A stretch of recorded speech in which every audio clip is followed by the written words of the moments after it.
ನಾರಾಯಣಂ ಸುರಗುರುಂ ಜಗದೇಕನಾಥಂ ಭಕ್ತಪ್ರಿಯಂ ಸಕಲಲೋಕನಮಸ್ಕೃತಂ ಚ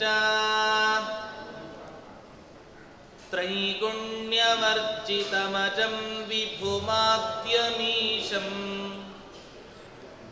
ವಂದೇ ಭವಘ್ನಮಮರಾಸುರಸಿದ್ಧವಂದ್ಯಂ ಯೋऽन्तಃ ಪ್ರವಿಶ್ಯ ಮಮ ವಾಚಮಿಮಾಂ ಪ್ರಸುಪ್ತಾಂ ಸಂಜೀವಯತ್ಯಖಿಲಶಕ್ತಿಧರಸ್ವಧಾಮ್ನಾ ಅನ್ಯಾಂಶ್ಚ ಹಸ್ತಚರಣಶ್ರವಣತ್ವಗಾದೀನ್ ಪ್ರಾಣಾನ್ನಮೋ ಭಗವತೆ ಪುರುಷಾಯ ತುಭ್ಯಂ. ತಪೋ ವಿದ್ಯಾ ವಿರಕ್ತ್ಯಾದಿ ಕಲ್ಯಾಣಗುಣಶಾಲಿನಃ ವಿಶ್ವೇಶತೀರ್ಥ ಶ್ರೀಪಾದಾನ್ ವಂದೇ ವಿದ್ಯಾಗುರುನ್ ಮಮ. ಶ್ರೀ ಗುರುಭ್ಯೋ ನಮಃ. ಹರಿ ಓಂ. ಪೀಠದಲ್ಲಿ ಆಸೀನರಾದ ಗುರುಗಳಿಗೆ ನಮಸ್ಕರಿಸುತ್ತಾ, ಇವತ್ತಿನ ದಿನ ಯಾವ ಶ್ರೀಕೃಷ್ಣ ಪರಮಾತ್ಮ ಕುರುಕ್ಷೇತ್ರದಲ್ಲಿ ಅರ್ಜುನನಿಗೆ ಗೀತೆಯನ್ನ ಉಪದೇಶ ಮಾಡಿದನೋ, ಆ ಗೀತೆಯ ಸಂದೇಶ ಇವತ್ತಿನ ದಿನ ಪ್ರಸ್ತುತ ಹೌದೋ ಅಲ್ಲವೋ ಅನ್ನೋ ವಿಚಾರದಲ್ಲಿ ಸಂವಾದ ಕಾರ್ಯಕ್ರಮವನ್ನು ಆರಂಭ ಮಾಡ್ತಾ ಇದ್ದೇವೆ. ಯಾ ಸ್ವಯಂ ಪದ್ಮನಾಭಸ್ಯ ಮುಖಪದ್ಮಾತ್ ವಿನಿಸೃತ. ಕೌರವರು ಪಾಂಡವರು ಇವರಿಬ್ಬರ ಮಧ್ಯೆ ಸಂಧಾನಕ್ಕೋಸ್ಕರ ಪ್ರಯತ್ನವನ್ನ ಪಟ್ಟ ಕೃಷ್ಣ ವಿಫಲನಾಗ್ತಾನೆ. ವಿಫಲನಾದಾಗ ಅವರಿಬ್ಬರ ಮಧ್ಯೆ ಯುದ್ಧ ಏರ್ಪಡತ್ತೆ. ಅರ್ಜುನನ ರಥದ ಸಾರಥಿಯಾಗಿ ಕೃಷ್ಣ ಪರಮಾತ್ಮ ರಥದ ನೊಗವನ್ನ ಹೊತ್ತುಕೊಂಡು ಯುದ್ಧ ಭೂಮಿಗೆ ಆಗಮಿಸ್ತಾ ಇದ್ದಾನೆ. ಆ ಸಂದರ್ಭದಲ್ಲಿ ಅನೇಕ ಸಂದೇಹಗಳಿಂದ ಈ ಅರ್ಜುನ ತೋಳಲಾಡ್ತಾನೆ.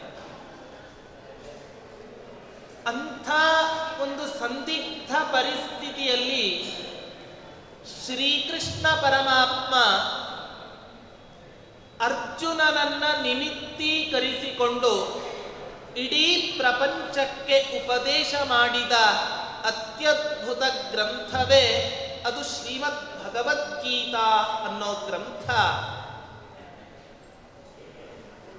ಅನೇಕ ಗೀತೆಗಳು ಇವತ್ತಿನ ದಿನ ಇದ್ದಾವೆ. ಆದರೆ ಗೀತೆ ಅನ್ನೋ ಶಬ್ದವನ್ನ ಬಳಕೆ ಮಾಡಿದ ತಕ್ಷಣವೇ ಎಲ್ಲರೂ ಹೇಳೋದು ಶ್ರೀಮದ್ ಭಗವದ್ಗೀತೆನ. ಅಷ್ಟು ಒಂದು ಪ್ರಸಿದ್ಧಿಯನ್ನ ಈ ಪ್ರಪಂಚದಲ್ಲಿ ಪಡೆದುಕೊಂಡಿರ್ತಕ್ಕಂತಹ ಗ್ರಂಥ ಈ ಶ್ರೀಮದ್ ಭಗವದ್ಗೀತಾ ಅನ್ನೋ ಗ್ರಂಥ. ಈ ಗ್ರಂಥದಲ್ಲಿ ಶ್ರೀಕೃಷ್ಣ ಪರಮಾತ್ಮ ಅನೇಕ ಸಂದೇಶಗಳನ್ನ ಪ್ರಪಂಚಕ್ಕೆ ಕೊಟ್ಟಿದ್ದಾನೆ. ಆದರೆ ಕಾಳಿದಾಸ ಮಹಾಕವಿ ಒಂದು ಮಾತನ್ನ ಉಲ್ಲೇಖ ಮಾಡ್ತಾನೆ. ಪುರಾಣ ಮಿತ್ತೇವನ ಸಾಧು ಸರ್ವಂ. ಇವತ್ತಿನ ದಿನ ಮನೆಯಲ್ಲಿ ಕೇಳಿ ಯಾವುದೋ ಆಚರಣೆಯನ್ನ ಮಾಡಲಿಲ್ಲ ಅಂತಾದ್ರೆ, ಇಲ್ಲ ಹಳಬರು ನಡೆಸಿಕೊಂಡು ಬಂದಿದ್ದಾರೆ, ಸಂಪ್ರದಾಯದ ಉಲ್ಲಂಘನೆಯನ್ನ ನಾವು ಯಾವತ್ತೂ ಕೂಡ ಮಾಡಬಾರದು. ಅದಕ್ಕೆ ಕಾಳಿದಾಸ ಹೇಳ್ತಾನೆ, ಪುರಾಣ ಮಿತ್ತೇವನ ಸಾಧು ಸರ್ವಂ. ಹಳೆಯಿತ್ತು ಅಂದ ಮಾತ್ರಕ್ಕೆ, ನಡೆಸಿಕೊಂಡು ಬಂದಿದ್ದಾರೆ ಅನ್ನುವ ಮಾತ್ರಕ್ಕೆ ನಾವ್ಯಾಕೆ ಅದನ್ನು ಮುಂದುವರಿಸಬೇಕು?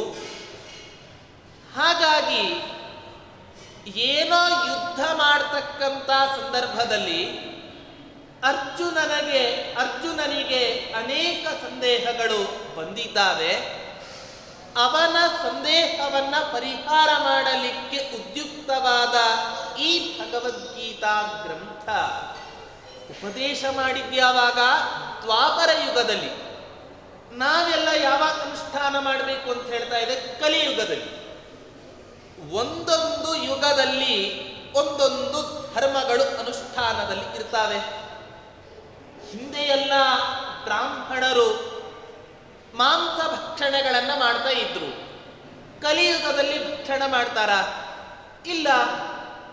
ಹಾಗೆ ಈ ಕೃಷ್ಣ ಪರಮಾತ್ಮ ಉಪದೇಶ ಮಾಡಿದ ಯಾವ ಧರ್ಮಗಳು ಇದ್ದಾವೆ ಇದೆಲ್ಲವೂ ಕೂಡ ದ್ವಾಪರ ಯುಗಕ್ಕೆ ಮಾತ್ರ ಸೀಮಿತವಾದ ಧರ್ಮ, ಹೊರತು ಕಲಿಯುಗಕ್ಕೆ ಅದರ ಅವಶ್ಯಕತೆ, ಅದರ ಪ್ರಸ್ತುತತೆ ಇವತ್ತಿನ ದಿನ ಇದೆಯಾ? ಹಾಗಾಗಿ ನಮಗನಿಸುತ್ತೆ ಆ ಕೃಷ್ಣನ ಸಂದೇಶ ದ್ವಾಪರ ಯುಗದಲ್ಲಿ ಅವತರಿಸಿ ಅರ್ಜುನನಿಗೆ ಯಾವ ಉಪದೇಶವನ್ನ ಮಾಡಿದನೋ ಆ ಸಂದೇಶ ಈ ಯುಗಕ್ಕೆ, ಇಂದಿನ ಕಾಲಕ್ಕೆ ಪ್ರಸ್ತುತ ಅಲ್ಲ. ಹಾಗೇನಾದ್ರೂ ಕೂಡ ನಿಮಗೆ ಕೃಷ್ಣನೇ ಉಪದೇಶ ಮಾಡಬೇಕು ಅನ್ನೋ ಆಸೆ ಇದ್ರೆ ಇನ್ನೊಂದ್ಸಲ ಕಲಿಯುಗದಲ್ಲಿ ಅವತಾರ ಎತ್ತಿಸಿ, ಇನ್ನೊಂದ್ಸಲ ಕೌರವ ಪಾಂಡವರ ಮಧ್ಯೆ ಯುದ್ಧ ನಿರ್ಮಾಣ ಮಾಡಿಸಿ, ಮತ್ತೆ ಪುನಃ ಇನ್ನೊಂದು ಹೊಸದಾಗಿ ಗೀತೆಯನ್ನು ಉಪದೇಶ ಮಾಡಿ ಈ ಧರ್ಮಕ್ಕನುಗುಣವಾಗಿ ಸಂದೇಶವನ್ನು ಉಪದೇಶಿಸಲಿ ಹೊರತು ದ್ವಾಪರ ಯುಗದಲ್ಲಿ ಉಪದೇಶಿಸಿದ ಸಂದೇಶ ಇವತ್ತಿನ ದಿನ ನಮ್ಮ ಪ್ರಕಾರ ಪ್ರಸ್ತುತ ಅಲ್ಲ ಅಂತ.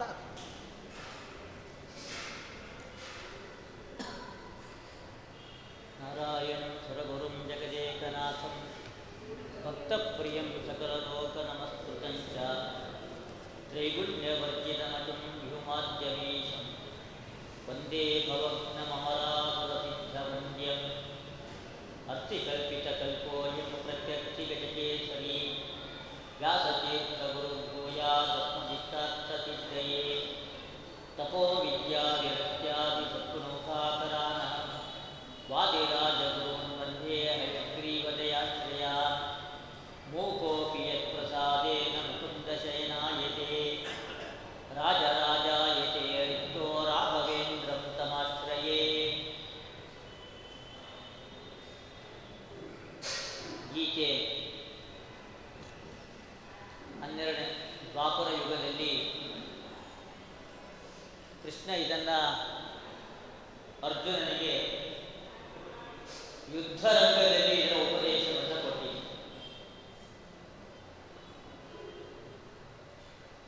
ಇದು ಧನುರ್ಮಾಸ. ಇದು ಯುದ್ಧ ನಡೆದ ಮಾಸ. ಇದೇ ಮಾಸದಲ್ಲಿಯೇ ಕೃಷ್ಣ ಅರ್ಜುನನಿಗೆ ಈ ಗೀತೆಯ ಉಪದೇಶವನ್ನ ನೀಡಿದ್ದು. ಆದ್ದರಿಂದ ಮಾಸ ಧರ್ಮಕ್ಕನುಗುಣವಾಗಿ ನಾವಿವತ್ತು ಗೀತೆಯ ಬಗ್ಗೆ ಸಂವಾದ ಇಲ್ಲಿ ನಡೀತಾ ಇದೆ. ದ್ವಾಪರ ಯುಗದಲ್ಲಿ ಕೃಷ್ಣ ಇದನ್ನು ಕೊಟ್ಟಿದ್ದು ಉಪದೇಶ. ಈಗಾಗಲೇ 5,000 ವರ್ಷಗಳು ದಾಟಿ ಹೋಗಿ ಅದೆಷ್ಟು ನೀರು ಹರಿದು ಹೋಗಿದೆಯೋ ಏನು 5,000 ವರ್ಷಗಳಲ್ಲಿ. ಖಂಡಗಳಲ್ಲೇ ಬದಲಾವಣೆ, ಭೂಗೋಳದಲ್ಲಿ ಬದಲಾವಣೆ, ಸಮಾಜದ ರೀತಿ ನೀತಿಗಳಲ್ಲಿ ಬದಲಾವಣೆ, ಬೌದ್ಧಿಕವಾದ ಬದಲಾವಣೆ, ಹೀಗೆ ಎಲ್ಲ ರೀತಿಯಲ್ಲೂ ಕೂಡ ಬದಲಾವಣೆಗಳಾಗಿ ಹೋಗಿದೆ. ನೀರು ಎಲ್ಲವನ್ನೂ ಕೂಡ ಕೊಚ್ಚಿಕೊಂಡು ಹೋಗ್ತಾ ಇರುತ್ತೆ. ಹಾಗೆ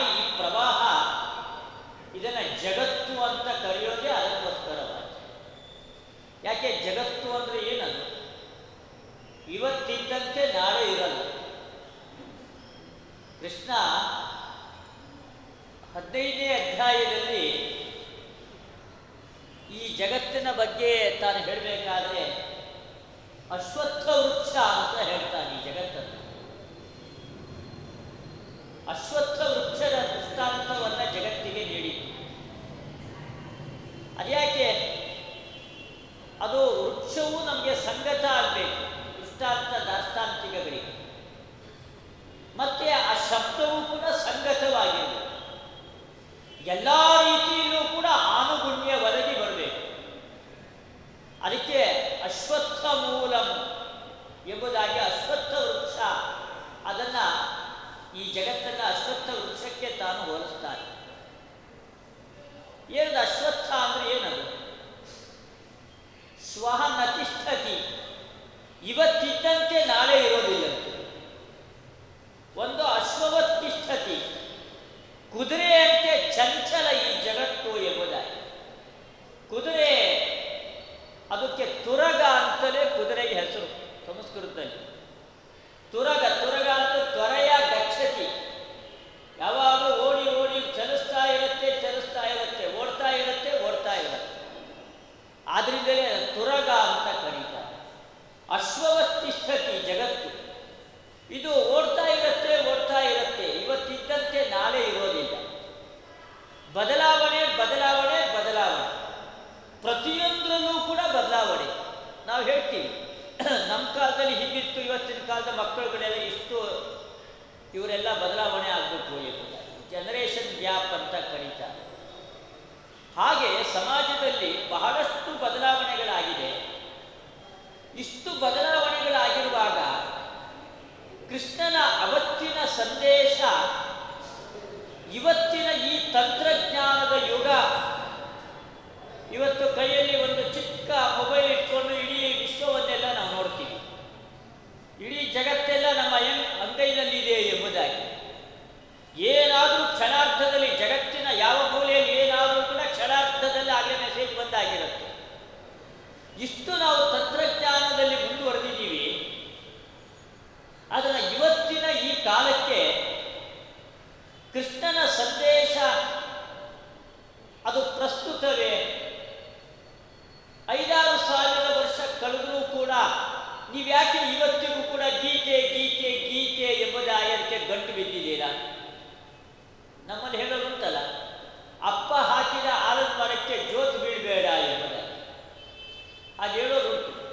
ಯಾಕೆಂದ್ರೆ ಅಪ್ಪ ಹಾಕಿದ ಆಲದ ಮರ ಅಂತೇಳಾಗಲೇ 10-6 ವರ್ಷಗಳು ಹಳೇದಾಗೋಗಿರುತ್ತೆ. ಅದಕ್ಕಾಗಲೇ ಗೆದ್ದು ಹಿಡಿದಿರುತ್ತೆ. ಆದ್ರಿಂದಾಗಿ ನೀನು ಅದಕ್ಕೆ ಜೋತು ಬಿದ್ದು ಕೆಳಗಡೆ ಬಿದ್ದು ಕಾಲು ಮುಟ್ಕೊಳ್ತೀಯ. ಆದರೆ ಅಪ್ಪ ಹಾಕಿದ ಆಲದ ಮರಕ್ಕೆ ಜೋತು ಬೀಳಬೇಡ ಎಂಬುದಾಗಿ ನಮ್ಮಲ್ಲಿ ಹಾಗೆ ಹೇಳೋದುಂಟು. ಬಯಲುಸೀಮೆ ಮಂದಿ ಹಾಗೆಲ್ಲ ಮಾತಾಡ್ತಾರೆ. ಹಾಗೆ ಗೀತೆಯೂ ಕೂಡ ಅಪ್ಪ ಹಾಕಿದ ಆಲದ ಮರ ರೀತಿ ಇಲ್ಲದು, ಅದಕ್ಕಾಗಲೇ ಗೆದ್ದು ಹಿಡಿದಿದೆ.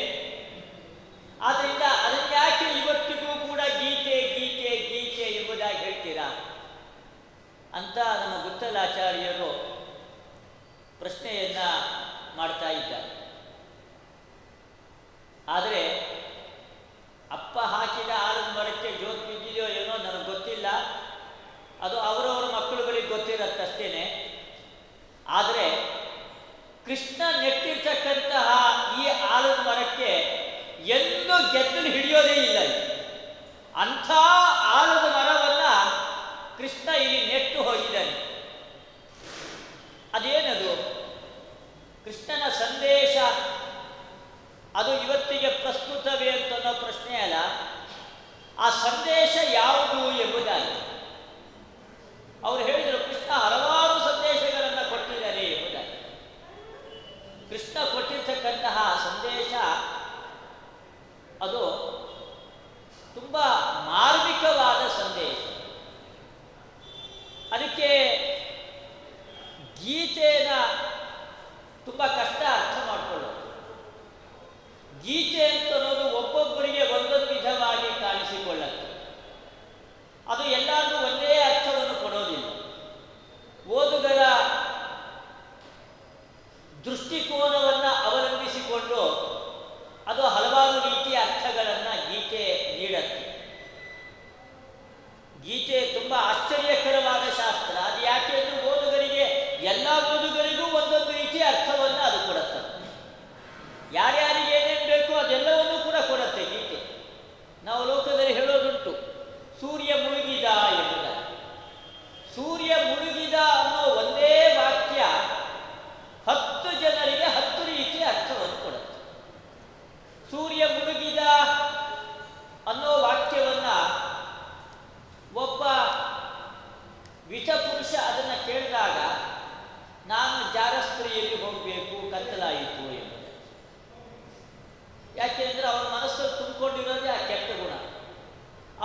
ವಾಕ್ಯಕ್ಕೆ ಧಾರ್ಮಿಕನಾದ ವ್ಯಕ್ತಿಗೆ ಏನು ಅರ್ಥ ಬಂತು? ಸಮಯ ಆಯಿತು, ಸಂಧ್ಯಾವನ್ನೇ ಮಾಡಬೇಕು ಎಂದು. ಸೂರ್ಯ ಮುಳುಗಿದ ಅನ್ನೋ ವಾಕ್ಯ ಒಬ್ಬ ಕಳ್ಳ ಕೇಳಿಸಿಕೊಂಡ, ಓ ಸೂರ್ಯ ಮುಳುಗಿದ, ಕತ್ತಲಾಯಿತು, ನಾನು ಕಳ್ತನ ಮಾಡಲಿಕ್ಕೆ ಹೋಗಬಹುದು ಎಂಬುದು. ಓ ಕಳ್ಳನಿಗೆ ಒಂದು ರೀತಿಯ ಅರ್ಥ ಕೊಡ್ತು, ಧಾರ್ಮಿಕನಾದ ವ್ಯಕ್ತಿಗೆ ಒಂದು ರೀತಿಯ ಅರ್ಥವನ್ನು ಕೊಡ್ತು, ವಿತಪುರುಷನಿಗೆ ಅದೊಂದು ರೀತಿಯ ಅರ್ಥವನ್ನು ಕೊಡ್ತು. ಹೀಗೆ ಒಂದೇ ವಾಕ್ಯ ಒಬ್ಬೊಬ್ಬರಿಗೆ ಒಂದೊಂದು ರೀತಿಯ ಅರ್ಥವನ್ನು ನೀಡುತ್ತೆ. ಹಾಗೆ ಗೀತೆ ಅದು ಏನನ್ನ ಬೋಧನೆ ಮಾಡಿದೆ? ಅದು ತುಂಬಾ ಮುಖ್ಯವಾದದ್ದು. ಧಾರ್ಮಿಕನಾಗಿರ್ತಕ್ಕಂಥ ವ್ಯಕ್ತಿ ಗೀತೆಯನ್ನ ಯಾವತ್ತೂ ತಾನು ಬಿಡೋದಿಲ್ಲ. ಕೊನೆಯ ಪಕ್ಷ ಒಂದು ಅಧ್ಯಾಯನಾದರೂ ಕೂಡ ತಾನು ಪಾರಾಯಣ ಮಾಡೇ ಮಾಡ್ತಾನೆ. ನಮ್ಮ ಪರಂಪರೆ, ನಮ್ಮ ಸಂಪ್ರದಾಯದಲ್ಲಿ ಬಂದಿದ್ದು 15ನೇ ಅಧ್ಯಾಯ ಗೀತೆ. ಅದನ್ನು ಪಾರಾಯಣ ಮಾಡಲೇಬೇಕು. ಬೆಳಗ್ಗೆ ಸಂಧ್ಯಾವನ್ನೇ ದೇವರ ಪೂಜೆ ಮುಗೀತು ಅಂತ ಹೇಳಿದರೆ 15ನೇ ಅಧ್ಯಾಯ ತುಂಬ ಚಿಕ್ಕದು, ಒಂದು 20-22 ಶ್ಲೋಕಗಳಿದೆ. ಒಂದು 4-5 ನಿಮಿಷದಲ್ಲಿ ಮುಗಿಯುವಂತಹದ್ದು. ಅದನ್ನು ಪ್ರತಿನಿತ್ಯ ಕೈ ಮುಗಿದುಕೊಂಡು 15ನೇ ಅಧ್ಯಾಯವನ್ನು ಪಾರಾಯಣ ಮಾಡ್ತಕ್ಕಂತಹ ಸಂಪ್ರದಾಯ ನಮ್ಮಲ್ಲಿ. ಧಾರ್ಮಿಕನಾದ ವ್ಯಕ್ತಿ ಹಾಗೆ ಗೀತೆಯನ್ನು ಪಾರಾಯಣ ಮಾಡದೆ ಊಟ ಮಾಡುವುದಿಲ್ಲ. ನಮ್ಮ ಸ್ವಾತಂತ್ರ್ಯ ಸಂಗ್ರಾಮದ ಕಾಲದಲ್ಲಿ ಬ್ರಿಟಿಷರು ನಮ್ಮ ಸ್ವಾತಂತ್ರ್ಯ ಸಂಗ್ರಾಮದಲ್ಲಿ ಭಾಗವಹಿಸಿರ್ತಕ್ಕಂತಹ ಯೋಧರುಗಳನ್ನು ಹೋಗಿ ಕಾರಾಗೃಹಕ್ಕೆ ಹಾಕ್ತಾ ಇತ್ತು. ಅದು ಮಹಾತ್ಮ ಗಾಂಧೀಜಿ ಅವರಾಗಿರಬಹುದು, ಅಥವಾ ಬೇರೆ ತಿಲಕರಾಗಿರಬಹುದು, ಬೇರೆ ಯಾರನ್ನೇ ಆಗಿರಬಹುದು. ಅವ್ರ ಕೈಯಲ್ಲೆಲ್ಲ ಗೀತೆಯ ಪುಸ್ತಕ. ಅವರೆಲ್ಲರೂ ಕೂಡ ಕಾರಾಗೃಹದಲ್ಲಿ ಕುತ್ಕೊಂಡು ಮಾಡ್ತಾ ಇದ್ದಿದ್ದೇನು ಅಂದರೆ ಗೀತೆ ಅಧ್ಯಯನ ಮಾಡ್ತಾ ಇದ್ರು. ಎಲ್ಲರೂ ಗೀತೆ ಗೀತೆ ಗೀತೆ ಗೀತೆ ಎಂಬುದಾಗಿ. ಅಂದರೆ ಸ್ವಾತಂತ್ರ್ಯ ಸಂಗ್ರಾಮದಲ್ಲಿ ಭಾಗವಹಿಸಿರ್ತಕ್ಕಂಥ ವ್ಯಕ್ತಿಗಳಿಗೂ ಕೂಡ ಅದು ಒಂದೊಳ್ಳೆಯ ಸ್ಫೂರ್ತಿಯನ್ನ ಗೀತೆ ನೀಡ್ತೋದು. ಧಾರ್ಮಿಕನಾದ ವ್ಯಕ್ತಿ ಅವನು ತತ್ವಜ್ಞಾನಕ್ಕೋಸ್ಕರವಾಗಿ ಗೀತೆಯನ್ನು ಪಾರಾಯಣ ಮಾಡ್ತಾನೆ. ಸ್ವಾತಂತ್ರ್ಯ ಸಂಗ್ರಾಮದಲ್ಲಿ ಭಾಗವಹಿಸಿರ್ತಕ್ಕಂಥ ವ್ಯಕ್ತಿ ಅದರಲ್ಲಿ ಸ್ಫೂರ್ತಿಗೋಸ್ಕರವಾಗಿ ತಾನು ಗೀತೆಯನ್ನು ಪಾರಾಯಣ ಮಾಡ್ತಾನೆ. ಹೀಗೆ ಪ್ರತಿಯೊಬ್ಬರಿಗೂ ಕೂಡ ಗೀತೆ ಗೀತೆ ಗೀತೆ.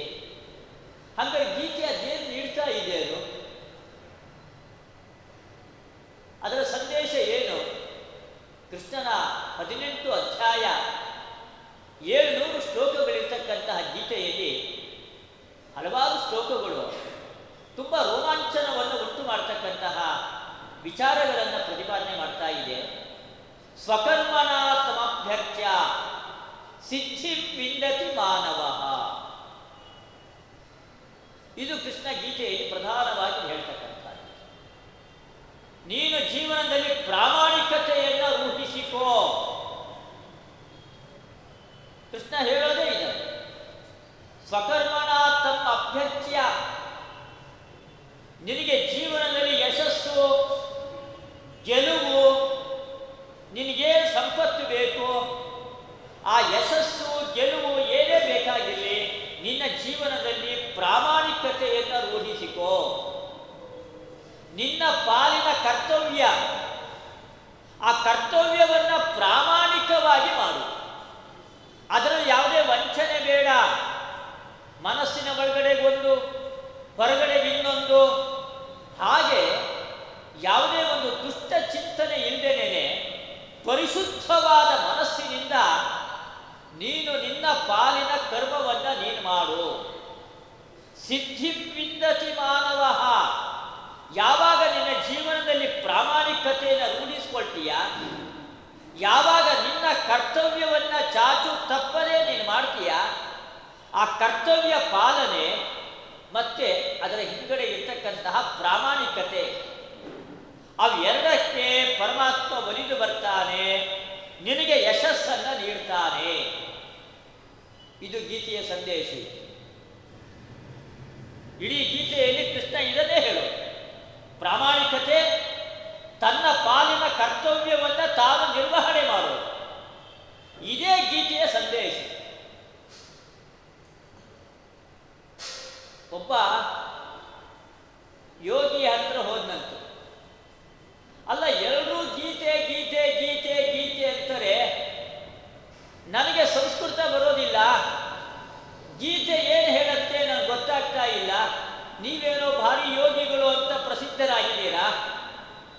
ಸ್ವಲ್ಪ ಗೀತೆ ಏನು ಹೇಳುತ್ತೆ ಅದು ನನಗೆ ಹೇಳ್ರಿ.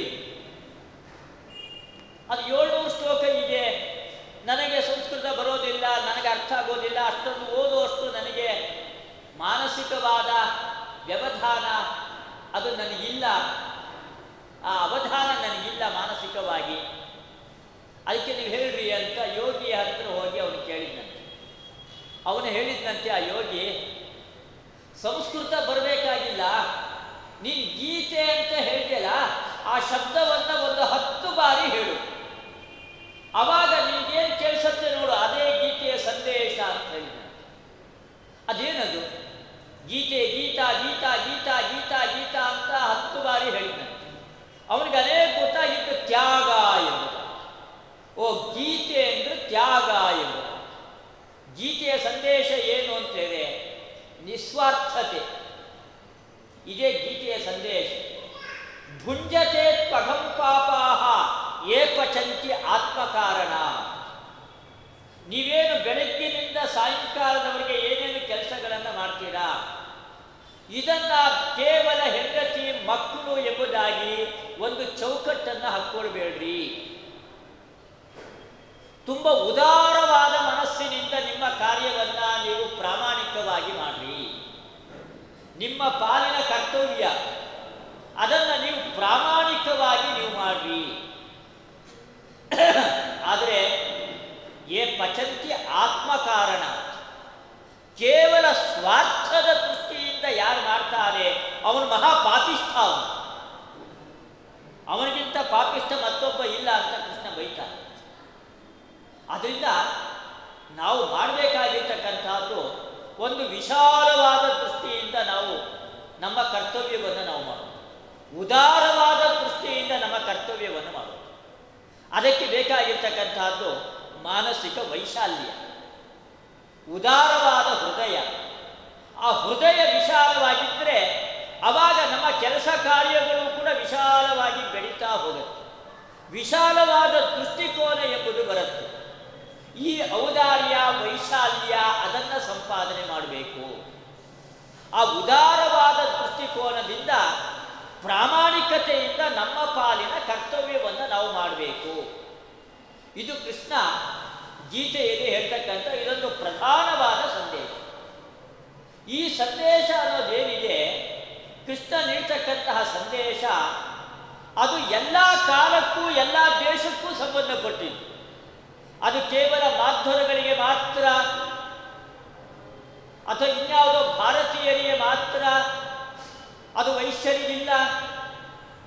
ಯಾಕೆಂದರೆ ಕೃಷ್ಣ ತಾನು ಉಪದೇಶ ಕೊಟ್ಟಿದ್ದು ಯಾರಿಗೆ ಅಂತೇಳಿ ಕ್ಷಾತ್ರ ತೇಜಸ್ಸಿನ ಯೋಧ ಯಾವ ಅರ್ಜುನನಿಗೆ ಇದನ್ನು ಉಪದೇಶ ಕೊಟ್ಟ. ಅರ್ಜುನ ನೋಡ್ರಿ, ಹಿಂದೆ ಉತ್ತರ ಗೋಗ್ರಹಣ ಕಾಲದಲ್ಲಿ ಅರ್ಜುನ ತಾನೇ ಏಕಾಂಗಿಯಾಗಿ ಸೆಣಸಾಡಿ ಇದೇ ಭೀಷ್ಮ ದ್ರೋಣರನ್ನ ಮಣಿಸಿದ ಅವತ್ತಿನ ದಿವಸ ಉತ್ತರ ಗೋಗ್ರಹಣ ಕಾಲದಲ್ಲಿ.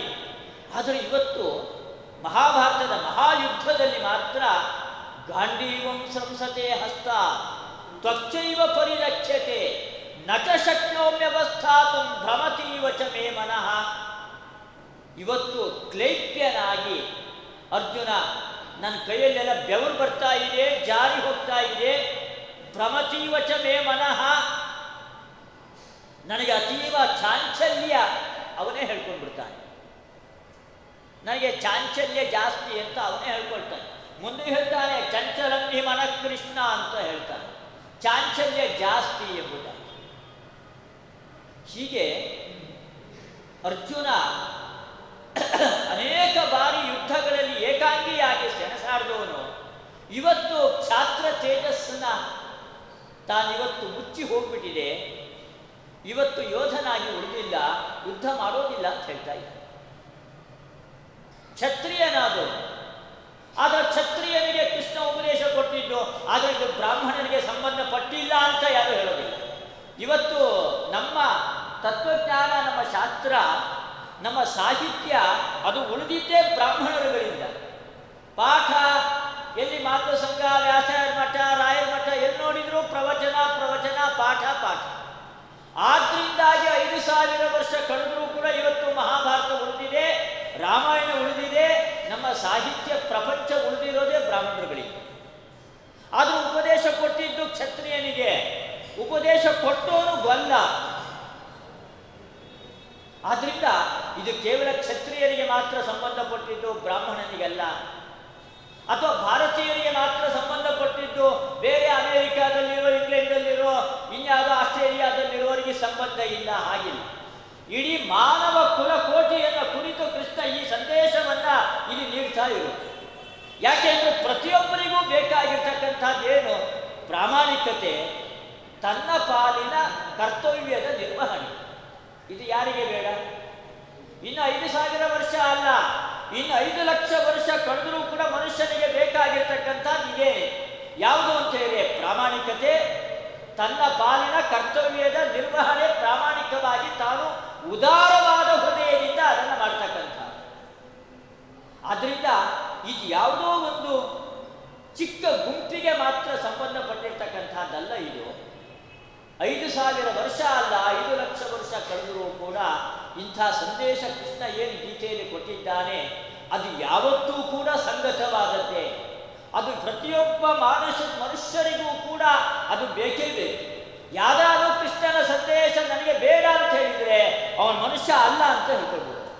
ಯಾಕೆಂದ್ರೆ ಪ್ರತಿಯೊಬ್ಬ ಮನುಷ್ಯನಿಗೂ ಬೇಕಾಗಿರ್ತಕ್ಕಂತಹದ್ದು ಪ್ರಾಮಾಣಿಕತೆ, ಮತ್ತೆ ತನಗೆ ಸಂಬಂಧಪಟ್ಟಿರ್ತಕ್ಕಂತಹ ಕಾರ್ಯವನ್ನ ತಾನು ಉದಾರವಾದ ಹೃದಯದಿಂದ ಅದರ ನಿರ್ವಹಣೆ. ಇದು ಕೃಷ್ಣನ ಸಂದೇಶ. ಇದು ಎಲ್ಲ ಕಾಲಕ್ಕೂ ಕೂಡ ಸಂಬಂಧಪಟ್ಟಿದ್ದು, ಪ್ರತಿಯೊಬ್ಬ ಮನುಷ್ಯನಿಗೂ ಕೂಡ ಸಂಬಂಧಪಟ್ಟಿದ್ದು ಎಂಬುದಾಗಿ ನಾವು ಭಾವಿಸ್ಕೊಳ್ಬಹುದು. ಯಾವ ನಿಮ್ಮ ಶ್ರೀಕೃಷ್ಣ 4,5,000 ವರ್ಷಗಳ ಹಿಂದೆ ಅರ್ಜುನನಿಗೆ ಈ ಗೀತೆಯನ್ನ ಉಪದೇಶ ಮಾಡಿದನೋ, ಆ ಉಪದೇಶದ ಹಿನ್ನೆಲೆಯಲ್ಲೇ ಈ ಕೃಷ್ಣ ಉಪದೇಶ ಮಾಡಿರುವ ಕಾರಣದಿಂದಲೇ ಇವತ್ತಿನ ದಿನ ಈ ಕಲಿಯುಗದಲ್ಲಿ ಇಷ್ಟೆಲ್ಲ ಹಿಂಸೆ ಆಗಲಿಕ್ಕೆ ಕಾರಣ ಆಗಿದೆ. ಇಡೀ ಪ್ರಪಂಚದಲ್ಲಿ ಇವತ್ತಿನ ದಿನ ಏನಾದರೂ ರಕ್ತಪಾತ ಹರಿದಿದೆ ಅಥವಾ ಹರಿತಾ ಇದೆ ಅಂದರೆ ಇದಕ್ಕೆ ಮುಖ್ಯ ಕಾರಣ ಯಾರು ಗೊತ್ತಾ? ಈ ಶ್ರೀಕೃಷ್ಣ ಪರಮಾತ್ಮ. ಉಪದೇಶ ಮಾಡೋದೊಂದು, ಹೇಳೋದೊಂದು, ಮಾಡೋದೊಂದು ಅನ್ನೋ ಪ್ರಸಿದ್ಧ ದೃಷ್ಟಾಂತ ಈ ಶ್ರೀಕೃಷ್ಣ. ಅರ್ಜುನನಿಗೆ ಹೇಳ್ತಾನೆ, ಅಹಿಂಸಾ ಕ್ಷಾಂತಿ ಆರ್ಜವಂ. ಹಿಂಸೆಯನ್ನ ಮಾಡಬಾರದು, ತಾಳ್ಮೆಯನ್ನ ತನ್ನ ಜೀವನ ಪೂರ್ತಿ ನಡೆಸಬೇಕು. ಇಂಥ ಗುಣಗಳನ್ನ ಉಪದೇಶ ಮಾಡುವ ಶ್ರೀಕೃಷ್ಣ ಅರ್ಜುನನಿಗೆ ಯಕ್ಕಶ್ಚಿತ್ ಒಂದು ಹಸ್ತಿನಾವತಿ ಪಟ್ಟಣದ ಆಧಿಪತ್ಯವನ್ನ ಅನುಭವಿಸೋದಕ್ಕೋಸ್ಕರ ಅರ್ಜುನನಿಗೆ ಹಿಂಸಾತ್ಮಕ ಪ್ರಚೋದನೆಯ ಉಪದೇಶ ಅಗತ್ಯ ಇತ್ತೆ. ನೋಡಿ, ಈ ನಮ್ಮ ಭರತ ಖಂಡ ಎಂಥ ಒಂದು ಇತಿಹಾಸದಿಂದ ಕೂಡಿದೆ ಅಂದ್ರೆ, ಇದೇ ಕೃಷ್ಣ ಹಿಂದೆ ರಾಮನಾಗಿದ್ದ. ರಾಮನಾಗಿ ಅವತಾರ ಮಾಡಿದಾಗ ಸ್ವಯಂ ತಾನೇ ತನ್ನ ಅಪ್ಪ ಕೈಕೇಯಿಗೆ ಕೊಟ್ಟ ವರವನ್ನ ಉಳಿಸೋದಕ್ಕೋಸ್ಕರ ಏನ್ ಮಾಡ್ದ? ಸರ್ವ ಸಂಘ ಪರಿತ್ಯಾಗಿಯಾಗಿ ವನವಾಸಕ್ಕೆ ಪ್ರಯಾಣವನ್ನು ಬೆಳೆಸಿದ. ಹಾಗಾದ್ರೆ ತಾನೇ ರಾಮನಾಗಿ ಅವತಾರ ಮಾಡಿದಾಗ ಎಲ್ಲವನ್ನೂ ಪರಿತ್ಯಾಗ ಮಾಡಿ ಕಾಡಿಗೆ ಹೋದಂಥ ರಾಮ ಇನ್ನೊಬ್ಬರಿಗೆ ಉಪದೇಶ ಮಾಡಬೇಕಾದ್ರೆ ಮಾತ್ರ ನೀನು ತ್ಯಾಗಿಯಾಗಬೇಡ, ಬಾಂಧವರನ್ನ ಕೊಂದಾದರೂ ಚಿಂತೆ ಇಲ್ಲ, ನೀನು ಮಾತ್ರ ಅಧಿಪತಿ ಆಗಬೇಕು. ಎಂಥ ಒಂದು ಹಿಂಸೆ! ಪ್ರಾಯ ಅನ್ಸತ್ತೆ ಕೃಷ್ಣ ಎಷ್ಟು ಸ್ವಾರ್ಥಿ ಅಂದ್ರೆ ತನಗಾಗಬೇಕಾದ್ರೆ ಯಾವ ಕಳಂಕವೂ ಕೂಡ ಬರಬಾರದು. ಏನೇ ಕಳಂಕ ಬಂದರೂ ಕೂಡ ಅದು ಇನ್ನೊಬ್ಬರಿಗೆ ಬರಲಿ ಅನ್ನೋ ಉದ್ದೇಶದಿಂದ ಎಂಥ ಹೇಳ್ತಾನೆ ಅರ್ಜುನ. ಅಲ್ಲೋ ಕೃಷ್ಣ, ಈ ಬಾಂಧವರೆಲ್ಲ ನೆರೆದಿದ್ದಾರೆ, ಇಂಥ ಬಾಂಧವರನ್ನ ಕೊಂದು ಅವರ ರಕ್ತದ ಸಮಾಧಿಯ ಮೇಲೆ ನಾನು ಪಟ್ಟಾಭಿಷಿಕ್ತನಾಗಿ ಈ ಹಸ್ತಿನಾವತಿ ಪಟ್ಟಣದ ಆಧಿಪತ್ಯವನ್ನು ಅನುಭವಿಸೋ ಅಗತ್ಯ ಉಂಟಾ? ಬೇಕಾ ಈ ಯುದ್ಧ ನಮಗೆ? ನನಗನಿಸ್ತಾ ಇದೆ ಕೃಷ್ಣ, ಈ ಯುದ್ಧ ಮಾಡೋದು ಬೇಡ. ಭೀಷ್ಮಾಚಾರ್ಯರು ನಮಗೆಲ್ಲ ಅಸ್ತ್ರವಿದ್ಯೆಯನ್ನ ಉಪದೇಶ ಮಾಡಿದಂಥ ಮಹಾನುಭಾವರಾದ ದ್ರೋಣಾಚಾರ್ಯರು, ಕೃಪಾ, ಅಶ್ವತ್ಥಾಮ ಇವರೇ ಮೊದಲಾದಂಥ ಮಹನೀಯರು ಆ ಎದುರಿನ ಪಕ್ಷದಲ್ಲಿ ಇದ್ದಾರೆ. ಅವರ ವಿರುದ್ಧ ಯುದ್ಧ ಮಾಡಿ ರಕ್ತ ಕೋಡಿಯನ್ನ ಹರಿಸಿ ಇವತ್ತಿನ ದಿನ ನಾನು ಈ ಆಧಿಪತ್ಯವನ್ನು ಅನುಭವಿಸಬೇಕೆ? ಎಂಥ ದೀನನಾಗಿ ಕೇಳಿದ್ದರಿ ಆ ಅರ್ಜುನ ಕೃಷ್ಣನ ಹತ್ರ. ಯುದ್ಧ ಮಾಡವನೇ ಸಿದ್ಧತೆ ಆರಂಭ ಮಾಡಿಲ್ಲ, ಅವನಿಗೆ ಇನ್ನಷ್ಟು ತಲೆಯಲ್ಲಿ ಮೈಂಡ್ ವಾಶ್ ಅನ್ನ ಮಾಡಿ ರಕ್ತ ಕೋಡಿಯನ್ನ ಹರಿಸಲಿಕ್ಕೆ ಕಾರಣನಾದ ಈ ಶ್ರೀಕೃಷ್ಣ, ಅವನ ಉಪದೇಶ, ಇಂಥ ಉಪದೇಶವನ್ನ ನಾವು ಇವತ್ತಿನ ದಿನ ನಂಬಬೇಕೇ, ಅನುಷ್ಠಾನ ಮಾಡಬೇಕೇ ಅನ್ನೋ ಸಂದೇಹ ನಮಗೆ ನಿಮಗೆ ಎಲ್ಲರಿಗೂ ಕೂಡ ಇದೆ. ಹೇಗೆ ಈ ಕೃಷ್ಣನ ಉಪದೇಶ ಪ್ರಸ್ತುತ?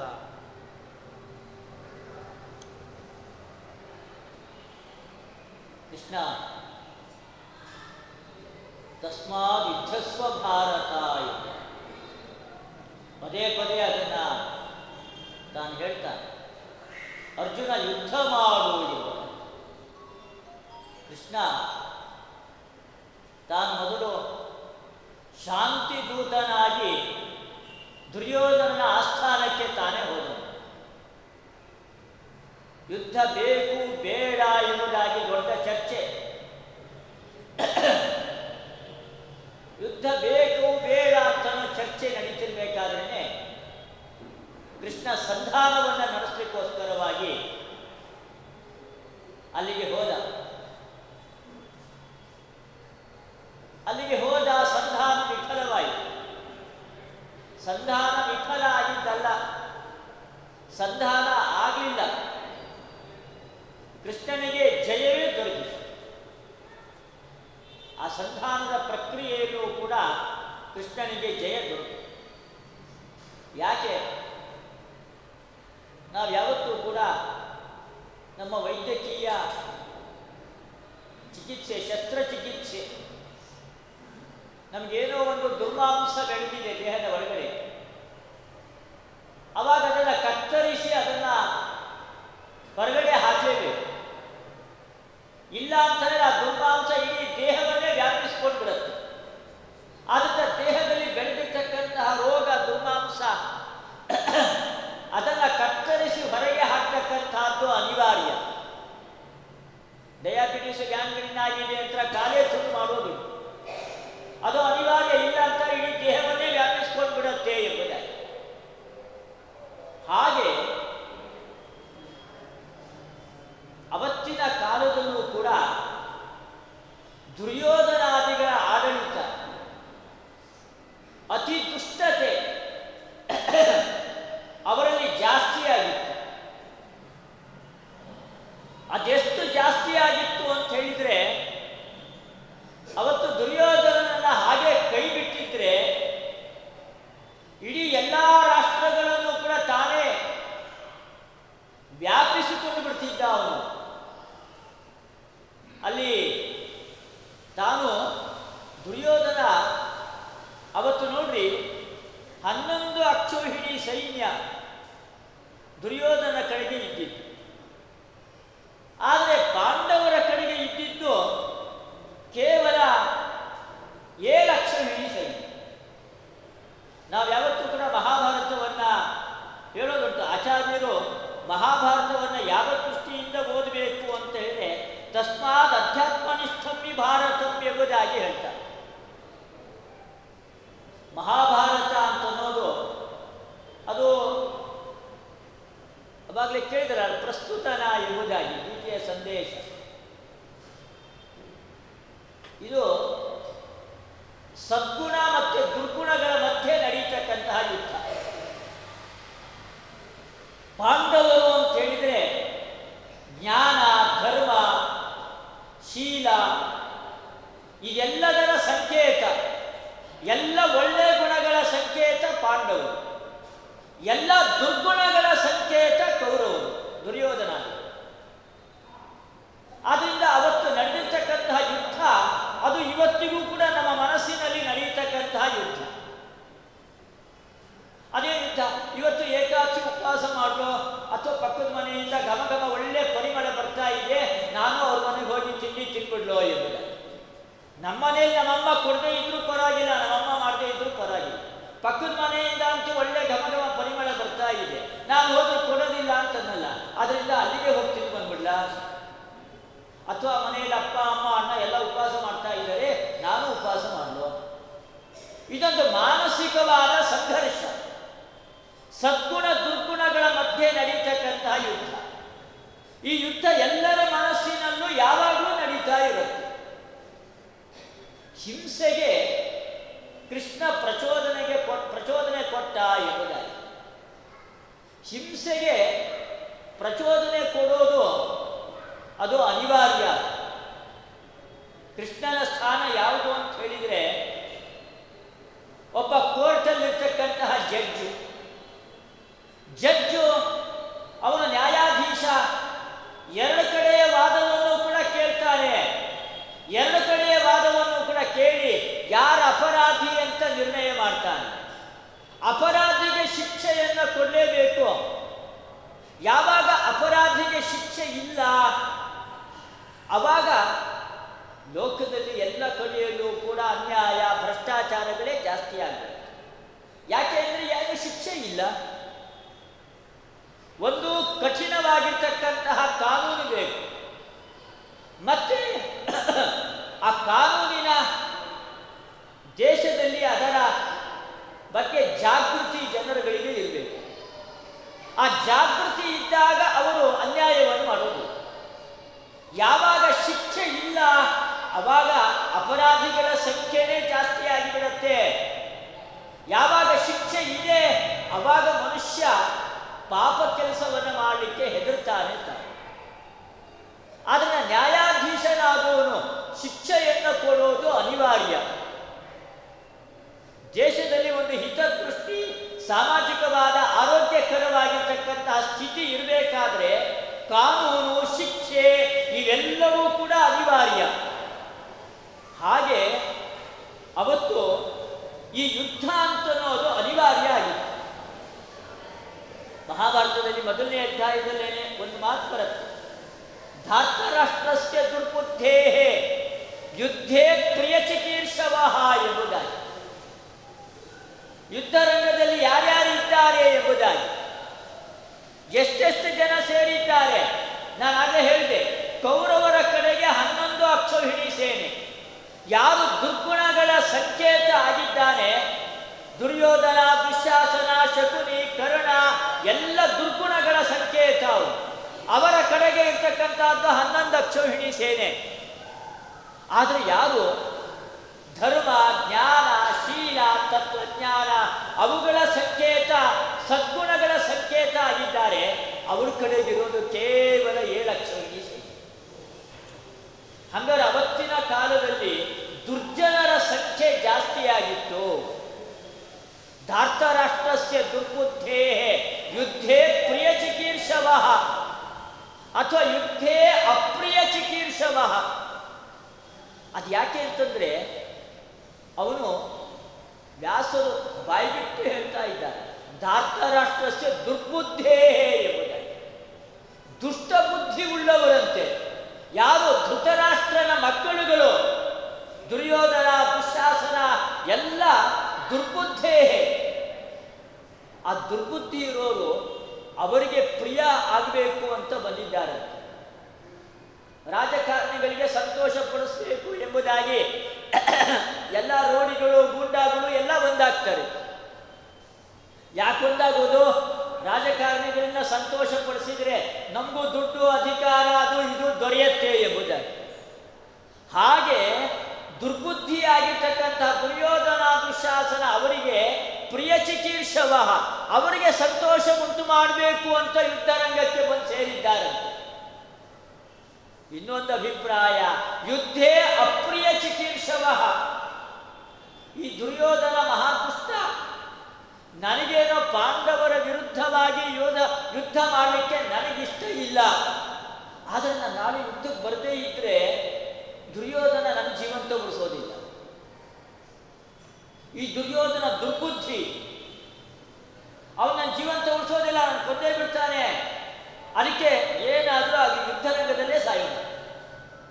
ಹಾಗೆ ಅಪ್ರಿಯ ಚಿಕೀರ್ಷವ, ಹಾಳಾಗಿ ಹೋಗ್ಲಿ, ಏನ್ ಬೇಕಾದ್ರೂ ಆಗಲಿ ಅಂತ ದುರ್ಯೋಧನ ಬೈಕೊಂಡು ಕೆಲವರು ಯುದ್ಧಕ್ಕೆ ಬಂದಿದ್ದಾರಂತೆ. ಆ ವಾಕ್ಯ ಏನ್ ತೋರಿಸ್ತಾ ಇದೆ? ದುರ್ಯೋಧನ ಎಂಥ ದುಷ್ಟ ಆಗಿದ್ದ ಎಂಬುದಾಗಿ ವ್ಯಾಸರು ಬಾಯ್ಬಿಟ್ಟು ಹೇಳ್ತಾರೆ. ಧಾರ್ತಾರಾಷ್ಟ್ರಸ್ಯ ದುರ್ಬುದ್ಧೇ ಎಂಬುದಾಗಿ. ಅದನ್ನು ದುರ್ಯೋಧನ ದುಶ್ಯಾಸನ ಅವರು ಎಲ್ಲರೂ ಕೂಡ ಅವತ್ತಿನ ಕಾಲದಲ್ಲಿ ನಮ್ಮ ದೇಹದ ಒಳಗಿರ್ತಕ್ಕಂಥ ದುರ್ಮಾಂಸದಂತೆ ಇದ್ದವರು. ಆ ದುರ್ಮಾಂಸವನ್ನ ತುಂಡು ಮಾಡದೆ ಹೊರಗೆ ಹಾಕದೇ ಇದ್ರೆ ಇಡೀ ದೇಹದಲ್ಲಿ ಎಲ್ಲ ಕಡೆಯಲ್ಲೂ ಕೂಡ ವ್ಯಾಪಿಸ್ಕೊಂಡ್ಬಿಡುತ್ತೆ.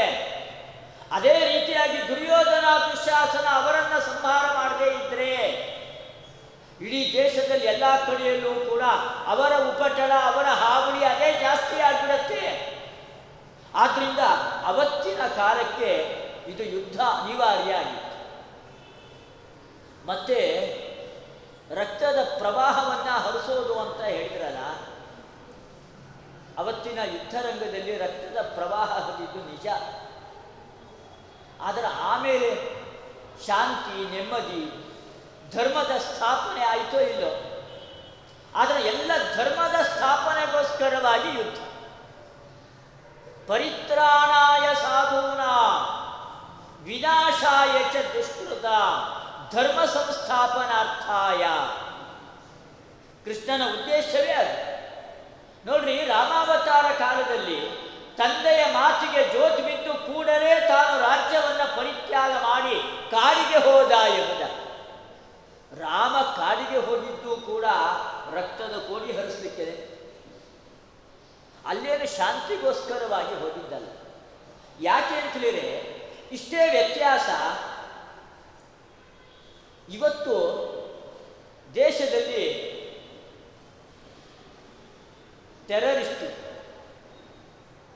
ದೇಶದಲ್ಲಿ ಎಲ್ಲ ಕಡೆಯಲ್ಲೂ ಕೂಡ ವ್ಯಾಪಿಸ್ಕೊಳ್ತಾ ಇದ್ದಾರೆ.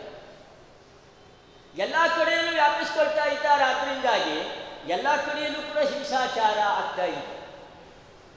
ಆದ್ರಿಂದ ದೇಶದ ಒಳಗೆ ಇರ್ತಕ್ಕಂತಹ ಟೆರರಿಸ್ಟ್ ಉಗ್ರಗಾಮಿಗಳು ಅವರನ್ನು ಕೊಲ್ಲಲೇಬೇಕು, ಬೇರೆ ದಾರಿ ಇಲ್ಲ. ಅವರು ನಮ್ಮ ತತ್ವಜ್ಞಾನ, ಉಪದೇಶ, ಶಾಂತಿ ಅದಕ್ಕೆಲ್ಲ ಬಗ್ಗೋರಲ್ಲೇ ಅಲ್ಲ, ಅವರು ಕೊಲ್ಲೋದು ಅನಿವಾರ್ಯ ಟೆರರಿಸ್ಟ್ಗಳನ್ನ. ರಾಮಾವತಾರ ಕಾಲದಲ್ಲಿ ಟೆರರಿಸ್ಟ್ಗಳೆಲ್ಲ ಕಾಡಲ್ಲಿದ್ದರು, ನಾಡಿನ ಒಳಗಿರಲಿಲ್ಲ. ಅಯೋಧ್ಯೆಯಲ್ಲಿರಲಿಲ್ಲ ಅಥವಾ ಇನ್ಯಾವುದೋ ಪಟ್ಟಣಗಳಲ್ಲಿ ಟೆರರಿಸ್ಟ್ ಇರಲಿಲ್ಲ. ಅವತ್ತಿನ ಟೆರರಿಸ್ಟ್ಗಳು ಎಲ್ಲರೂ ಕೂಡ ಕಾಡಿನಲ್ಲಿದ್ದರು. ಕಾಡಿನಲ್ಲಿದ್ದು ಋಷಿಮುನಿಗಳ ತಪಸ್ಸಿಗೆ ಅಡಚಣೆಯನ್ನ, ತೊಂದರೆಯನ್ನ, ವಿಘ್ನವನ್ನು ಉಂಟು ಮಾಡ್ತಾ ಇದ್ರು. ಆದ್ರೆ ರಾಮ ಕಾಡಿಗೆ ಹೋಗಿದ್ದು ಕಾಡಿನಲ್ಲಿರ್ತಕ್ಕಂತಹ ಋಷಿಮುನಿಗಳ ತಪಸ್ಸು ಪ್ರಾಮಾಣಿಕವಾಗಿ ಚೆನ್ನಾಗಿ ಆಗಬೇಕು. ಅದಕ್ಕೆ ಪ್ರತಿಬಂಧಕರಾಗಿರ್ತಕ್ಕಂಥವರು ಈ ಉಗ್ರಗಾಮಿಗಳು. ಮಾರೀಚ, ಸುಬಾಹು, ತಾಟಕೆ, ಖರ, ದೂಷಣ, ಬೇಕಾದಷ್ಟು ಜನ ರಾಕ್ಷಸರು. ಅವರ ಸಂಹಾರ ಅವತ್ತು ಕಾಡಿನಲ್ಲಿ ಇದ್ಕೊಂಡೇ ಅದನ್ನು ಮಾಡಬೇಕಾಗಿತ್ತು. ಯಾಕೆಂದ್ರೆ ಅವರೆಲ್ಲ ಕಾಡಲ್ಲಿತ್ತು. ಆದರೆ ರಾಮ ಅವತ್ತು ಕಾಡಿಗೆ ಹೋಗಿ ಆ ದೈತ್ಯಗಳ ಸಂಹಾರವನ್ನು ಅವತ್ತು ಇದನ್ನೇ ಮಾಡಿತ್ತು. ಆದರೆ ಇವತ್ತೇನಾಗಿದೆ, ಅದೇ ಟೆರರಿಸ್ಟ್ಗಳು, ಅದೇ ದುರ್ಯೋಧನ ದುಶ್ಯಾಸನ ಎಲ್ಲ ನಗರದ ಒಳಗಡೆಗೆ ತಾವೇ ಅಧಿಕಾರ ತಗೊಂಡ್ಬಿಟ್ಟಿದ್ದಾರೆ. ಅವತ್ತಿನ ಕಾಲದಲ್ಲಿ ತ್ರೇತಾಯುಗದಲ್ಲಿ, ರಾಮಾವತಾರ ಕಾಲದಲ್ಲಿ ಟೆರರಿಸ್ಟ್ಗಳೆಲ್ಲೂ ಕೂಡ ಕಾಡಲ್ಲಿದ್ದರು. ದ್ವಾಪರ ಯುಗದಲ್ಲಾಗಬೇಕಾದ್ರೆ ನಾಡಿನ ಒಳಗಡೆಗೆ ಬಂದ್ಬಿಟ್ಟಿದ್ದಾರೆ, ತಾವೇ ಸಾಮ್ರಾಜ್ಯವನ್ನು ಆಕ್ರಮಿಸ್ಕೊಂಡ್ಬಿಟ್ಟಿದ್ದಾರೆ. ಆದರೆ ರಾಮಾವತಾರ ಕಾಲದಲ್ಲಿ ಏನು ಮಾಡ್ದ, ಅದನ್ನೇ ಕೃಷ್ಣಾವತಾರ ಕಾಲದಲ್ಲೂ ಕೂಡ ನಾಡಿನ ಒಳಗೆ ಮಾಡ್ದ. ಅವತ್ತು ಕಾಡಲಿ ಮಾಡಿದ್ದ. ಅದರ ರಾಕ್ಷಸರ ಸಂಹಾರ, ಆ ರಕ್ತದ ಕೋಡಿಯನ್ನು ಹರಿಸೋದು ಪರಿತ್ರಾಣಾಯ ಸಾಧೂನ, ಧರ್ಮ ಸಂಸ್ಥಾಪನಾರ್ಥಾಯ, ಒಂದು ಸಾತ್ವಿಕರ ಸಂರಕ್ಷಣೆ ಆಗಬೇಕು, ಮತ್ತೆ ಧರ್ಮದ ಸ್ಥಾಪನೆ ಆಗಬೇಕು. ಅದಕ್ಕೋಸ್ಕರವಾಗಿ ಯುದ್ಧ ಅನಿವಾರ್ಯ. ಅದನ್ನು ಬಿಟ್ಟರೆ ಧರ್ಮದ ಚೌಕಟ್ಟಿನಲ್ಲಿಂದೇ ಇರ್ತಕ್ಕಂಥ ಯುದ್ಧ ಎಂಬುದು ಅದು ಅನ್ಯಾಯ. ಅದನ್ನು ಯಾವತ್ತಿಗೂ ಕೂಡ ಮಾಡಬಾರ್ದು, ಅದು ಮಹಾಪಾಪಕರ. ಆದರೆ ಧರ್ಮ ಸಂಸ್ಥಾಪನೆಗೋಸ್ಕರವಾಗಿ, ಸಜ್ಜನರ ಸಂರಕ್ಷಣೆಗೋಸ್ಕರವಾಗಿ ಮಾಡಿರ್ತಕ್ಕಂಥ ಯುದ್ಧ ಇದೆಯಲ್ಲ, ಅದು ಪುಣ್ಯಕ್ಕೆ, ಶ್ರೇಯಸ್ಸಿಗೆ ಕಾರಣವಾಗ್ತಕ್ಕಂಥ ಯುದ್ಧ. ಅದು ನಮ್ಮ ದೇಹದಲ್ಲಿ ಏನು ದುರ್ಮಾಂಸಗಳು ಬೆಳೆದಿಲ್ಲ, ಏನಿಲ್ಲ. ಏನೋ ಸ್ವಲ್ಪ ಅಜೀರ್ಣ ಆಗಿದೆ, ಏನೋ ದೇಹದ ಒಳಗಡೆ ಒಂದು ಚಿಕ್ಕ ಹುಣ್ಣಾಗಿದೆ, ಹೊಟ್ಟೆ ನೋವು. ಡಾಕ್ಟ್ರು ಸುಮ್ಸುಮ್ಗೆ ಏನೋ ದೊಡ್ಡದಾಗಿ ಆಗ್ಬಿಟ್ಟಿದೆ ಅಂತ ಹೇಳಿ ಭಯ ಹುಟ್ಟಿಸಿ ದುಡ್ಡು ಕಿತ್ತಕ್ಕೋಸ್ಕರವಾಗಿ ಈಗಿನ ಕಾಲದಲ್ಲಿ ಆಪರೇಷನ್ ಮಾಡ್ತಾರೆ ನೋಡ್ರಿ. ಏನೋ ಆಗಿಲ್ಲದೆ ಇದ್ರು, ಏನೋ ಒಂದು ಚಿಕ್ಕ ಮಾತ್ರೆಯಿಂದಲೋ ಏನೋ ಪರಿಹಾರ ಆಗ್ತಾ ಇದೆ, ಆದರೂ ಡಾಕ್ಟರ್ಗಳು ಹೆದರಿಸಿ ಏನೋ ಮಾಡಿ ದುಡ್ಡು ಕಿತ್ತಕ್ಕೋಸ್ಕರವಾಗಿ ಆಪರೇಷನ್ ಮಾಡ್ತಾರೆ. ಇದು ಅನ್ಯಾಯ, ಇದು ಅಪ್ರಾಮಾಣಿಕತನ ಇದು. ಆದರೆ ನಿಜವಾಗಿ ದುರ್ಮಾಂಸ ಬೆಳೆದಾಗ ಆ ದುರ್ಮಾಂಸವನ್ನು ಹೊರಗೆ ಹಾಕಲಿಕ್ಕೋಸ್ಕರವಾಗಿ ಆಪರೇಷನ್ ಮಾಡಲೇಬೇಕು. ಅದು ಕೃಷ್ಣ ಮಾಡಿರ್ತಕ್ಕಂಥ ಆಪರೇಷನ್ ಇಂಥದ್ದು. ಆದ್ದರಿಂದ ಕೃಷ್ಣ ಆ ಯುದ್ಧವನ್ನು ಹೂಡಿದ್ದು ಅವತ್ತು ಅರ್ಜುನನಿಗೆ ತಸ್ಮಾದ್ ಯುದ್ಧಸ್ವ ಭಾರತ ಅಂತ ಹೇಳಿ ಯುದ್ಧವನ್ನು ಮಾಡಿಸಿದ್ದು, ಅದೆಲ್ಲವೂ ಕೂಡ ಅತ್ಯಂತ ಸಂಗತವೇ ಆಗಿದೆ ಅಂತ ನಾವು ಭಾವಿಸಬಹುದು.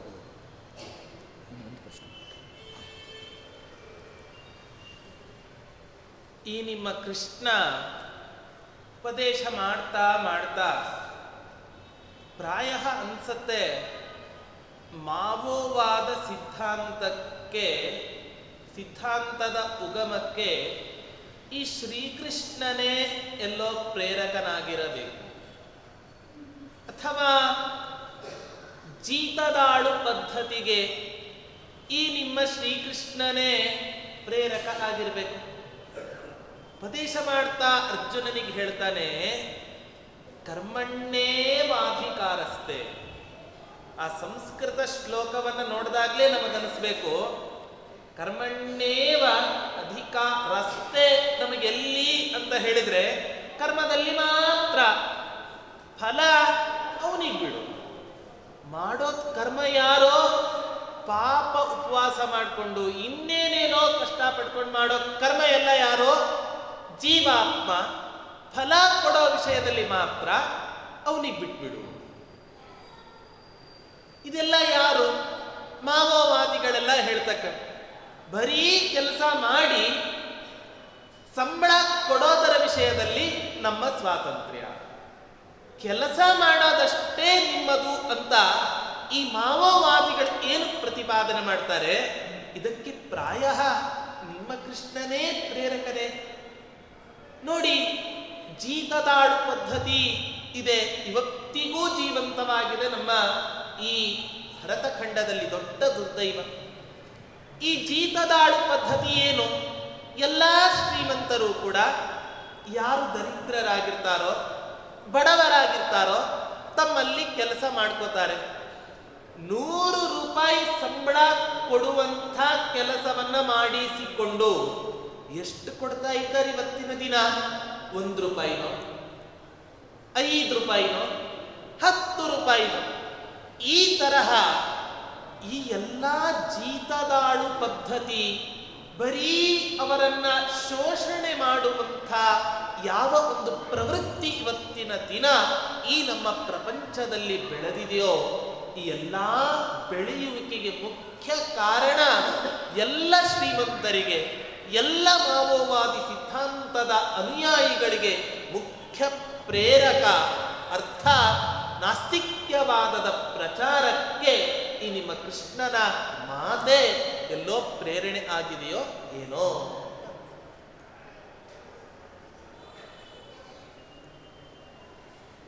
ಕಮ್ಯುನಿಸ್ಟಿನ ಸಿದ್ಧಾಂತ,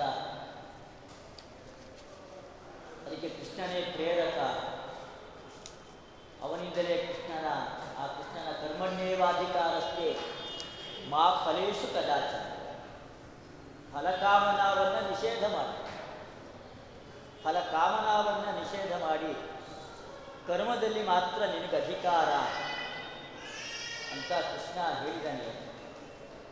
ಆದರೆ ಇದು ಕೃಷ್ಣನ ವಾದ, ಕಮ್ಯುನಿಸ್ಟರ ವಾದ. ಜೀತ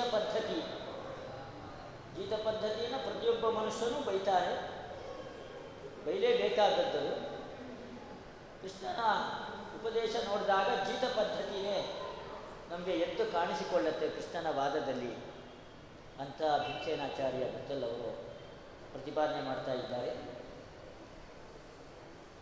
ಇವತ್ತು ನಿಮ್ಮ ನಿಮ್ಮ ಅನುಭವಗಳನ್ನು ನೀವೇ ನೋಡಿ. ನಿಮಗೇನೋ ಒಂದು ಪರ್ಮಿಷನ್ ಬೇಕಾಗಿದೆ, ಏನೋ ಒಂದು ಲೈಸೆನ್ಸ್ ಬೇಕಾಗಿದೆ, ಏನೋ ಸರ್ಕಾರದಲ್ಲಿ ಏನೇನೋ ಕೆಲಸಗಳಾಗಬೇಕಾಗಿದೆ. ನೀವು ಸರ್ಕಾರಿ ಕಚೇರಿಗಳಿಗೆ ಅರ್ಜಿ ಹಿಡ್ಕೊಂಡು ಆ ಟೇಬಲ್ಲು ಈ ಟೇಬಲ್ಲು ಅಂತ ವರ್ಷಾನುಗಟ್ಟಲೆ ತಿರುಗಾಡ್ತೀರ. ವರ್ಷಾನುಗಟ್ಟಲೆ ತಿರುಗಾಡಿದರೂ ಕೂಡ ಇವತ್ತು ಕೆಲಸ ಆಗೋದು.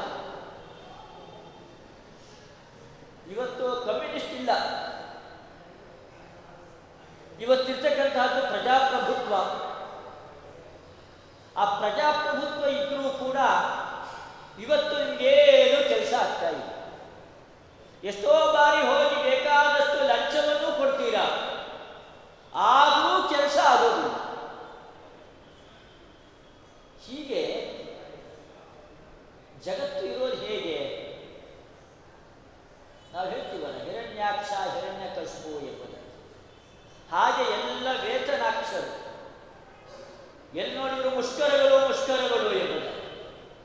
ಯಾಕೆ ಮುಷ್ಕರ ಅಂತ ಹೇಳಿದರೆ ಸಂಬಳ ಜಾಸ್ತಿ ಮಾಡಲಿ ಎಂಬುದು. ಸತ್ಯಾಗ್ರಹ ಎಂಬುದಾಗಿ ಕುಳಿತುಕೊಂಡಿರ್ತಾರೆ. ಅದು ಸತ್ಯಾಗ್ರಹ ಅಲ್ಲ, ಅದು ವೇತನಾಗ್ರಹ. ವೇತನಕ್ಕೋಸ್ಕರವಾಗಿ ಆಗ್ರಹ.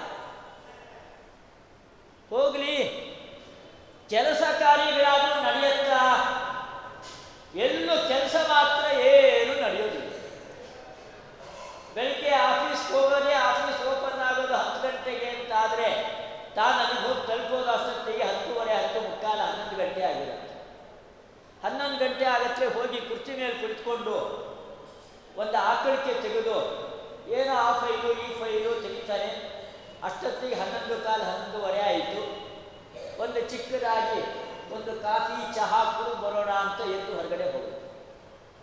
ಎದ್ದು ಹೊರಗಡೆ ಹೋಗಿ 4 ಜನ ಸೇರಿ ಏನು ಮಾತಾಡ್ತಾರೆ ಅಂತಂದರೆ, ಪೇ ಕಮಿಷನ್ ಅಪಾಯಿಂಟ್ ಆಗಿದೆಯಂತೆ, ಸದ್ಯಲ್ಲೇ ಮತ್ತೆ ಸಂಬಳ ಜಾಸ್ತಿ ಆಗುತ್ತೆ, ಪೇ ಕಮಿಷನ್ ರಿಪೋರ್ಟ್ ಯಾವತ್ತು ಬರುತ್ತೆ, ಎಕ್ಸ್ಪರ್ಟ್ ಕಮಿಟಿನಲ್ಲಿ ಯಾರ್ಯಾರಿದ್ದಾರೆ, ಎಷ್ಟೆಷ್ಟು ಪರ್ಸೆಂಟೇಜು DA ಜಾಸ್ತಿ ಆಗುತ್ತೆ. ಇದೇ ಚರ್ಚೆ. ಆ ಚರ್ಚೆ ಮುಗಿಯೋಷ್ಟೊತ್ತಿಗಾಗಲೇ 12, 12:30 ಆಯಿತು. ಮತ್ತು ಬಂದ ಸಂಚೆ ಮೇಲೆ ಕುತ್ಕೊಂಡ, ಅಲ್ಲೇ ಒಂದು ಆಕಳಿಕೆ ನಿದ್ರೆ. ಅಷ್ಟೊತ್ತಿಗೆ ಲಂಚ್ ಬರೋದು, ಊಟಕ್ಕೆ ಹೊರಟೋದು. ಹೀಗೆ ಬೆಳಗ್ಗೆಯಿಂದ ಸಾಯಂಕಾಲದವರೆಗೂ ಕೂಡ ಕಾಲ ಕಳೆಯೋದು. ಕುಳಿತುಕೊಂಡು ಚರ್ಚೆ ಮಾಡೋದು ಏನು ಅಂತ ಹೇಳಿದರೆ, ಪೇ ಕಮಿಷನ್ ರಿಪೋರ್ಟ್ ಯಾವತ್ತು ಬರುತ್ತೆ, ಎಷ್ಟು ಪರ್ಸೆಂಟೇಜ್ ಜಾಸ್ತಿ ಮಾಡ್ತಾರೆ, ನನಗೆ ಪ್ರಮೋಷನ್ ಮುಂದಿನ ತಿಂಗಳು, ಅದ್ರ ಮುಂದಿನ ತಿಂಗಳು, ಯಾವಾಗ ಪ್ರಮೋಷನ್ ಆದಮೇಲೆ ಎಷ್ಟು ಸಂಬಳ ಬರುತ್ತೆ. ಇದೇ ಚರ್ಚೆ.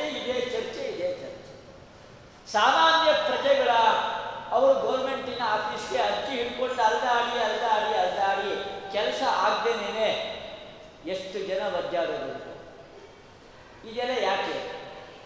ಈ ಅವ್ಯವಸ್ಥೆಗೆ ಕಾರಣ ಏನು? ತಾವು ಮಾಡ್ತಾ ಇರ್ತಕ್ಕಂತಹ ಕಾರ್ಯದಲ್ಲಿ ಯಾರಿಗೂ ಕೂಡ ಪ್ರಾಮಾಣಿಕತೆ ಅನ್ನೋದಿಲ್ಲ. ಯಾವತ್ತು ಕಾರ್ಯ ಅಂತನ್ನೋದು ಅದು 3 ವಿಧವಾಗಿದೆ ಅಂತ ವಿಂಗಡಣೆ ಮಾಡಬಹುದು. ಒಂದು ಕರ್ತವ್ಯದ ದೃಷ್ಟಿಯಿಂದ ಮಾಡ್ತಾ ಇರ್ತಕ್ಕಂತಹ ಕಾರ್ಯಗಳು, ಇನ್ನೊಂದು ಸೇವಾ ದೃಷ್ಟಿಯಿಂದ ಮಾಡ್ತಾ ಇರ್ತಕ್ಕಂತಹ ಕಾರ್ಯಗಳು, ಇನ್ನೊಂದು ಉದ್ಯೋಗದ ದೃಷ್ಟಿ. ಸಂಬಳ ಕೊಡ್ತಾರೆ ಅಂತನ್ನೋ ದೃಷ್ಟಿ ಇದ್ದಾಗ ಅವನ ಕಣ್ಣೆಲ್ಲ ಎಲ್ಲಿರುತ್ತೆ ಅಂತ ಹೇಳಿದ್ರೆ ಸಂಬಳದ ಮೇಲೆ ಕಣ್ಣು. ನಾವು ಹಿರಣ್ಯಾಕ್ಷ ಅಂತ ಹೇಳ್ತೀವಲ್ಲ, ಹಾಗೆ ಎಲ್ಲ ಸರ್ಕಾರಿ ಅಧಿಕಾರಿಗಳು ಎಲ್ಲರೂ ಕೂಡ ವೇತನಾಕ್ಷರು. ವೇತನದ ಮೇಲೆ ಕಣ್ಣು. ನಾವು ಗಮನ ಇಲ್ಲೇ ಇಲ್ಲ, ಅವ್ರಿಗೆ ಅವಧಾನ ಇಲ್ಲೇ ಇಲ್ಲ. ಅವರ ಕಣ್ಣೆಲ್ಲ ಅಲ್ಲೇ ಇರುತ್ತೆ, ಯಾವಾಗಲೂ ಅದೇ ಚರ್ಚೆ, ಅದೇ ವಿಚಾರ. ಇದು ವೇತನವೇ ಬೇಕು ಅನ್ನೋ ಅದೇ ಪ್ರಧಾನವಾಗಿ ಇಟ್ಟುಕೊಂಡು ಕೆಲಸವನ್ನು ಮಾಡೋದು. ಅವರಿಗೆ ಸಂಬಳ ಮುಖ್ಯ ಹೊರತಾಗಿ ಕೆಲಸ ಅದು ಗೌಣ, ಅದು ಅಪ್ರಧಾನ. ಆದರೆ ಯಾರಿಗೆ ಸೇವಾ ಮನೋಭಾವ ಇರುತ್ತೆ, ಅವನು ಪ್ರಾಮಾಣಿಕವಾಗಿ ಕೆಲಸವನ್ನು ಮಾಡ್ತಾನೆ, ಅವನಿಗೆ ಸಂಬಳದ ಮೇಲೆ ಕಣ್ಣಿರೋದಿಲ್ಲ. ಸಂಬಳದ ಮೇಲೆ ಕಣ್ಣಿಲ್ಲ, ಆದ್ರಿಂದಾಗಿ ಪ್ರಾಮಾಣಿಕವಾಗಿ ಮಾಡ್ತಾನೆ. ಆದರೆ ಪ್ರಾಮಾಣಿಕತೆ ಅನ್ನೋದು ಯಾವಾಗ ಬರುತ್ತೆ ಅಂತೇಳಿ, ಇದು ನನ್ನ ಕರ್ತವ್ಯ, ಇದು ಸೇವಾ ಮನೋಭಾವದಿಂದ ನಾನು ಮಾಡಬೇಕು ಅಂತ ಅವನ ಮನಸ್ಸಿಗೆ ಬಂದಾಗ ಅವನು ಪ್ರಾಮಾಣಿಕವಾಗಿ ಕಾರ್ಯವನ್ನು ಮಾಡ್ತಾನೆ, ಅವನು ಸಂಬಳವನ್ನು ನಿರೀಕ್ಷೆ ಮಾಡೋದಿಲ್ಲ. ಅದು ಯಾರು ಸಂಬಳವನ್ನೇ ನಿರೀಕ್ಷೆ ಮಾಡ್ತಾರೆ, ಅವರು ಪ್ರಾಮಾಣಿಕವಾಗಿ ಕೆಲಸವನ್ನು ಮಾಡೋದಿಲ್ಲ. ಇದು ಲೋಕದಲ್ಲಿ ಸಿದ್ಧವಾದ ನಿಯಮ. ನೋಡ್ರಿ, ಬೇಕಾಗಿ 100ಕ್ಕೆ 90% ಹೀಗೆ ಸಮಾಜದಲ್ಲಿ ಪ್ರತಿಯೊಬ್ಬರು ಹೀಗೆ. ಕೃಷ್ಣ ಇದನ್ನು ಗಮನಿಸಿ ಹೇಳಿ, ಕರ್ಮಣ್ಯೇವಾಧಿಕಾರಸ್ಥೆ ಮಾ ಫಲೇಶು ಕದಾಚನ. ಮಾ ಫಲೇಶು ಅಂದರೆ ಫಲಕಾಮನಾದಲ್ಲಿ, ಫಲಕಾಮನವನ್ನು ಮಾಡಬೇಡ. ಇದು ನಿನ್ನ ಪಾಲಿನ ಕರ್ತವ್ಯ. ಆ ಕರ್ತವ್ಯ ಅನ್ನೋ ದೃಷ್ಟಿಯಿಂದ ನೀನು ಮಾಡು. ಫಲಕಾಮನೆಯನ್ನು ಇಟ್ಕೊಂಡು ಮಾಡಿದರೆ, ನಾವು ಯಾವತ್ತೂ ಹೇಳೋದು, ಅಮ್ಮ ಮಾಡಿರ್ತಕ್ಕಂಥ ಅಡುಗೆ ಭಾರಿ ರುಚಿಯಾಗಿರುತ್ತೆ ಎಂದು. ಅದೇ ಮೊನ್ನೆ ಅಡುಗೆಯವನಲ್ಲಿ ಬಂದಿದ್ದ ವ್ಯಾಸನ ಮಠಕ್ಕೆ, ಅಡುಗೆ ಎದು ರುಚಿ ಇರಲಿಲ್ಲ ಇದು. ಅದ್ಯಾಕೆ? ಅಮ್ಮ ಮಾಡಿರ್ತಕ್ಕಂಥ ಅಡುಗೆ ಭಾರಿ ರುಚಿ, ಅದೇ ಸಂಬಳ ತೆಗೆದುಕೊಂಡು ಮಾಡ್ತಕ್ಕಂಥ ಅಡುಗೆಯವರು ಮಾಡಿದ ಅಡುಗೆನ ರುಚಿ ಇಲ್ಲ. ಅದ್ಯಾಕೆ ಅಂತೇಳಿ ಅವನು ದುಡ್ಡಿಗೋಸ್ಕರವಾಗಿ ಕೆಲಸ ಮಾಡ, ಎಷ್ಟು ದುಡ್ಡು ಸಿಗುತ್ತೋ ಅದಕ್ಕನುಗುಣವಾಗಿ ಏನೋ ಒಂದು ಕೆಲಸ ಮಾಡ್ತಾನೆ, ಕಾಟಾಚಾರಕ್ಕೆ ಹೋಗ್ತಾನೆ. ಉಪ್ಪು ಜಾಸ್ತಿ ಹಾಕಿದ್ನೋ ಕಡಿಮೆ ಹಾಕಿದ್ನೋ ನಾನು ದುಡ್ಡು ತೆಗೆದುಕೊಳ್ತಾನೆ ಹೋಗ್ತಾನೆ. ಅಮ್ಮ ಆದರೆ ಹಾಗಲ್ಲ, ನನ್ನ ಮಕ್ಕಳು, ನನ್ನ ಗಂಡ, ಈ ಪ್ರೀತಿಯಿಂದ ವಿಶ್ವಾಸದಿಂದ ಪ್ರಾಮಾಣಿಕವಾಗಿ ಕಾರ್ಯವನ್ನು ನಿರ್ವಹಣೆ ಮಾಡ್ತಕ್ಕಂಥವಳು ತಾಯಿ. ಆದ್ರಿಂದ ಅಲ್ಲಿ ಅಡುಗೆಯಲ್ಲಿ ರುಚಿ ಇರುತ್ತೆ. ಅದರಿಂದಾಗಿ ಕೆಲಸ ಕಾರ್ಯಗಳು ಯಾವತ್ತೂ ಕೂಡ ಸರಿಯಾಗಿ ನಡಿಬೇಕಾದರೆ ಫಲಕಾಮನಾದ ಮೇಲೆ ನಮ್ಮ ಫಲಕಾಮನ ಎಂಬುದು ಇರಬಾರದು. ಯಾವಾಗ ಫಲಕಾಮನ ಇದೆ ಆವಾಗ ಕರ್ಮ ಹಾಳಾಗುತ್ತೆ. ಆದರೆ ಕರ್ಮ ಅದು ನಿಷ್ಕಲ್ಮಶವಾಗಿ ನಮ್ಮ ಮನಸ್ಸಿದ್ದಾಗ ಕರ್ಮ ಅಂತ ಅನ್ನೋದು ಚೆನ್ನಾಗಿ ನಡೆಯುತ್ತೆ. ನಾವು ಮಾಡಿರ್ತಕ್ಕಂಥ ಕಾರ್ಯ ತುಂಬ ಚೆನ್ನಾಗಿ ಆಗಬೇಕು ಅಂತ ಹೇಳಿ ಮನಸ್ಸು ನಿರ್ಮಲವಾಗಿರಬೇಕು. ಯಾವಾಗ ಮನಸ್ಸಿನ ಪರಿಶುದ್ಧತೆ, ಮನಸ್ಸಿನಲ್ಲಿ ಬರೀ ದೊಡ್ಡ ದುರಾಸೆಯೇ ತುಂಬಿಕೊಂಡಿದ್ರೆ ಅವಾಗ ನಾವು ಪ್ರಾಮಾಣಿಕವಾಗಿ ನಮ್ಮ ಕರ್ತವ್ಯವನ್ನು ನಾವು ನಿರ್ವಹಣೆ ಮಾಡಲಿಕ್ಕಾಗೋದಿಲ್ಲ. ಈ ದೃಷ್ಟಿಯಿಂದ ಕರ್ಮಣ್ಯೇವಾಧಿಕಾರಸ್ಥೆ ಮಾ ಫಲೇಶು ಕದಾಚನ ಅಂತ ಕೃಷ್ಣ ಹೇಳಿದ್ದೇ ಹೊರತಾಗಿ ಕಮ್ಯುನಿಸ್ಟರೇ ಹೇಳಿದಂತೆ ಏನು ಸಂಬಳ ಅಂತ ನಿರೀಕ್ಷೆ ಮಾಡಬೇಡ್ರಿ, ಬರೀ ಕೆಲಸ ಮಾಡ್ರಿ ಅಂತ ಕೃಷ್ಣನ ಉದ್ದೇಶ ಆಗಿಲ್ಲ. ಹೀಗೆ ಕೃಷ್ಣನ ವಾದದಲ್ಲಿ ತುಂಬ ನಾನು ಆಗಲೇ ಹೇಳಿದೆ, ಭುಂಜತೆ ತ್ವಗಂ ಪಾಪ ಏ ಪಚಂತ್ಯ ಆತ್ಮಕಾರಣ ಎಂಬುದಾಗಿ. ಇದು ಸಂಸ್ಥೆಯನ್ನು ನಡೆಸ್ತಾ ಇರೋ ಯಜಮಾನನಿಗೂ ಸಂಬಂಧಪಡುತ್ತೆ. ಅವನು ಕೇವಲ ಆತ್ಮಕಾರಣ. ಅಲ್ಲಿ ಬಂದಿರತಕ್ಕಂತಹ ಎಲ್ಲ ಲಾಭವನ್ನು ಕೂಡ ತಾನೊಬ್ಬನೇ ನುಂಗಾಕ್ತಾ ಇದ್ರೆ ಅವನು ಮಹಾಸ್ವಾರ್ಥಿ, ಮಹಾಪಾಪಿಷ್ಠ. ಭುಂಜತೇತು ಅಘಂ ಪಾಪಾಹ, ಅವನಿಗಿಂತ ಮಹಾಪಾಪಿಷ್ಠ ಮತ್ತೊಬ್ಬ ಇಲ್ಲಂತೆ. ಯಾಕೆ? ಆತ್ಮಕಾರಣ. ಅವರನ್ನೆಲ್ಲ ಕಾರ್ಮಿಕರನ್ನ ದುಡಿಸ್ಕೊಳ್ತಾ ಇದ್ದಾನೆ, ಆದರೆ ಅವರಿಗೆ ಸಂಬಳ ಸರಿಯಾಗಿ ಕೊಡ್ತಾ ಇಲ್ಲ. ಅವನು ಮಹಾಪಾಪಿಷ್ಠ ಎಂಬುದಾಗಿ ಸಂಸ್ಥೆಯ ಯಜಮಾನನನ್ನು ಕೂಡ ಕೃಷ್ಣ ನಿಂದನೆ ಮಾಡ್ತಾ ಇದ್ದಾನೆ. ಆದರೆ ಕಮ್ಯುನಿಸಂನಲ್ಲಿ ಕೃಷ್ಣನಿಗೆ ವಿಶ್ವಾಸ ಇಲ್ಲ. ಕಮ್ಯುನಿಸಂನ ಕೃಷ್ಣ ಯಾವತ್ತೂ ಕೂಡ ಪ್ರತಿಪಾದನೆ ಮಾಡ್ತಾ ಇಲ್ಲ. ಅವನಿಗೆ ಆ ವಾದದಲ್ಲಿ ಅವನಿಗೆ ಸಮ್ಮತಿ, ಕೃಷ್ಣನ ಸಮ್ಮತಿ ಆ ವಾದದ ಬಗ್ಗೆ ಇಲ್ಲ. ಈ ಶ್ಲೋಕ ನೋಡ್ರಿ, ಭುಂಜತೆ ತ್ವಗಂ ಪಾಪಾಹ ಏ ಪಚಂತಿ ಆತ್ಮಕಾರಣ.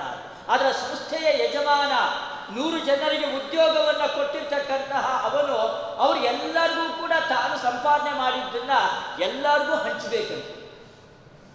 ಅವಾಗ ಆತ್ಮಕಾರಣ ಆಗೋದಿಲ್ಲ, ಅವನು ಅವಾಗ ಮಹಾಪಾಪಿಷ್ಠ ಆಗೋದಿಲ್ಲ. ಕೇವಲ ತನಗೆ ಇರಲಿ ಹೊಟ್ಟೆ ಬಾಕನಾಗಿ ತಾನೇ ಇಟ್ಟುಕೊಂಡ್ರೆ ಅವಾಗ ಅವರು ಮಹಾಪಾಪಿಷ್ಠ ಆಗ್ತಾರೆ ಅಂತ ಸಂಸ್ಥೆಯನ್ನು ನಡೆಸ್ತಾ ಇರ್ತಕ್ಕಂಥ ಯಜಮಾನನ ಬಗ್ಗೆಯೂ ಕೂಡ ಕೃಷ್ಣ ಈ ದೃಷ್ಟಿಯನ್ನು ಹರಿಸಿದ್ದಾರೆ. ಆದರೆ ಕೃಷ್ಣನ ವಾದ ತುಂಬ ಉದಾರವಾದ ಉತ್ಕೃಷ್ಟವಾಗಿರ್ತಕ್ಕಂತಹ ವಾದ ಆಗಿದೆ. ಕೃಷ್ಣನ ವಾದದಲ್ಲಿ ನಾವು ಯಾವುದೇ ವಿಧವಾಗಿರ್ತಕ್ಕಂತಹ ದೋಷಗಳನ್ನು ಕಾಣಲಿಕ್ಕೆ ಸಾಧ್ಯ ಇಲ್ಲ. ಅದು ಇನ್ನೂ 10,000 ವರ್ಷ ಆಗಲಿ ಎಲ್ಲ ವರ್ಷಕ್ಕೂ ಕೂಡ ಎಲ್ಲ ದೇಶಗಳಿಗೂ ಕೂಡ ಸಂಬಂಧಪಟ್ಟಿರ್ತಕ್ಕಂಥದ್ದಿದು. ಉದ್ಯೋಗದ ದೃಷ್ಟಿಯಿಂದ ನೀನು ಯಾವತ್ತೂ ಕೂಡ ಕಾರ್ಯವನ್ನು ಮಾಡಬೇಡ, ಸೇವಾ ದೃಷ್ಟಿಯಿಂದ ನೀನು ಮಾಡು. ಯಾಕೆ ಕೃಷ್ಣ ಉಪಯೋಗಿಸಿರೋ ಪದ ನೋಡಿ, ಸ್ವಕರ್ಮಣ ತಮ್ಮ ಅಭ್ಯರ್ಥ್ಯ. ಕೃಷ್ಣ ತುಂಬ ಉದಾರವಾಗಿ ಚಿಂತನೆ ಅವನು ಹೇಳ್ತಾನೆ, ನೀನು ಪ್ರಾಮಾಣಿಕವಾಗಿ ಕಾರ್ಯವನ್ನು ಮಾಡಿದರೆ ಅದು ಭಗವಂತನ ಪೂಜೆ ಆಗತ್ತೆ ಎಂಬುದಾಗಿ. ತಸ್ಮಾತ್ ಯುದ್ಧಸ್ವ ಭಾರತ ಅಂತ ಕೃಷ್ಣ ಅರ್ಜುನನಿಗೆ ಹೇಳಿದ್ನಲ್ಲ, ಆ ಯುದ್ಧವೂ ಕೂಡ ಭಗವತ್ ಪೂಜಾತ್ಮಕವೇ. ಯಾಕೆಂದ್ರೆ ಅಲ್ಲಿ ಧರ್ಮದ ಸ್ಥಾಪನೆ ಆಗತ್ತೆ. ಅದರಿಂದ ನೀನು ಆಫೀಸಲ್ಲಿ ಹೋಗಿ ನೀನು ಕೆಲಸವನ್ನು ಮಾಡುವ, ನೀನು ಹೋಗಿ ಬ್ಯಾಂಕಲ್ಲಿ ಕೆಲಸವನ್ನು ಮಾಡುವ, ನೀನು ಎಲ್ಲೇ ಕೆಲಸವನ್ನು ಮಾಡು, ಅದನ್ನು ಸೇವಾ ದೃಷ್ಟಿಯಿಂದ ಭಗವಂತನ ಆರಾಧನೆ ಅನ್ನೋ ದೃಷ್ಟಿಯಿಂದ ನಿನ್ನ ಪಾಲಿನ ಕರ್ತವ್ಯವನ್ನು ನೀನು ಮಾಡು. ಅದು ಭಗವಂತನ ಆರಾಧನೆ ಯಾವಾಗ ಆಗುತ್ತೆ? ಆ ಪ್ರಾಮಾಣಿಕತೆ ಅನ್ನೋದು ಇದ್ದಾಗ. ಅದಿಲ್ಲ ಅಂತ ಆದರೆ ಅದು ಭಗವಂತನ ಆರಾಧನೆ ಆಗೋದಿಲ್ಲ.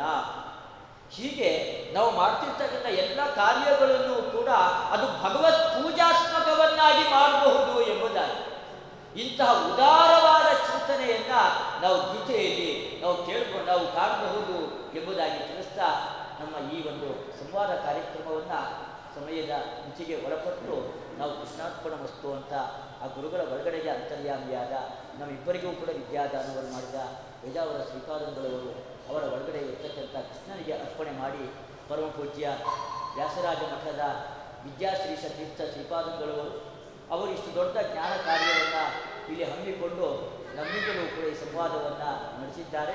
ಅವರಿಗೂ ಕೂಡ ನಾವು ಸಾಷ್ಟಾಂಗ ಪ್ರಣಾಮಗಳನ್ನು ಶ್ರೀಪಾದಂಗಳವರಿಗೆ ವಿದ್ಯಾಶ್ರೀಷ ಶ್ರೀಪಾದಂಗಳವರಿಗೂ ಕೂಡ ನಾವು ಸಲ್ಲಿಸ್ತಾ ಇದ್ದೀವಿ.